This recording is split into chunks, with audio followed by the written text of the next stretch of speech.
Hello guys! Yan, magandang umaga po sa inyong lahat mga kabayan. So ngayon po ay nagdalawang trabaho ako ngayon. Katatapos ko lang po sa unang trabaho ko sa yun, kila Emma. And then ngayon 3 o'clock papasok naman ako sa ironing, 5 oras yun. So mga 5 o'clock, mga 8 o'clock ang tapos ko. So dahil binilisan ko talagang trabaho ko, kaya lang napakwento na naman ako kay madam, kasi pag si madam nagkwento dire-diretso yung kay madam Emma. Ang dami nung ikukwento. Yung oras ko nakain na naman ng 30 minutes. So yun, meron namang supermarket dito. Bumili ako ng pagkain ko kasi kailangan ko kumain dahil may tinapay naman ako, pero kailangan kong kumain talaga kasi guys, yung ironing talagang nakakapanghina ang ironing. So 8 o'clock pa naman ako matatapos, and bagong client yon, hindi siya katulad ng iba na pwede ako mag-stop sandali and pumunta sa kusina nila, kumuha kahit ano doon. Katulad kina Emma, kung anong pagkain doon baliwala sa kanila, kung anong gusto mong kunin, gumawa ka ng sandwich or anything. Kaya lang bago yung client natin, kaya syempre makikiramdam muna tayo kung anong klase silang kliyente. Pero niyaya naman nila ako dati nung nagpo-part-time ako, niyaya nila akong kumain. Kaya syempre nahihiya tayo. So guys, masaya ako kasi may dalawang trabaho tayo ngayon, kahit mapagod, pero kailangan natin kumayod kasi may mga batang umaasa sa atin. May mga obligasyon tayong kailangan bayaran, kailangan natin mag-ipon. And hopefully God, kung ano man yung decision ko na mangyayari this coming February, bahala na si Lord. Kasi alam ko naman na hindi ako niya ilalagay sa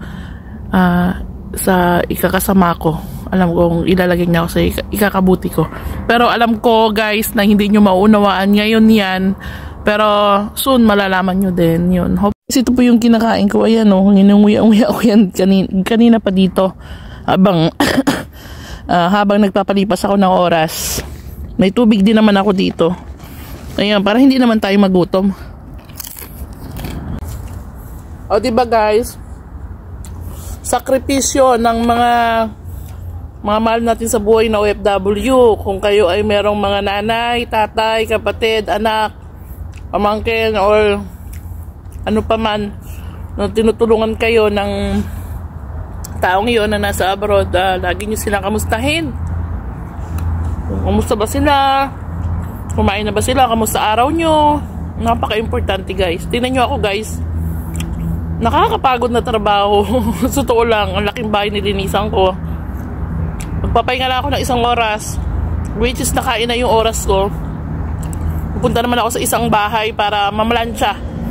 As in yung planchahin guys, sobrang dami, nakita ko na yun ng Sabado. Sobra. Pero okay din kasi maganda yung yung bayad nila sa akin, kaya pagtiyagaan natin. Kasi pag hindi ka matyaga talaga, walang mangyayari sa buhay mo dito. Tapos ang mamahal na pati ng bilihin ngayon. Alam nyo ba na kahapon yung asawa ko, diba, nag-grocery siya, bumili siya sa palengke. Eh nung time na yun, sarado na yung palengke, kaya hindi siya nakabot. Nagpunta sa supermarket. Alam nyo ba na worth of 200, budget ko ay 300. Sabi na, budget ko talaga 300. Sabi ko 300 yung budget natin sa food this week.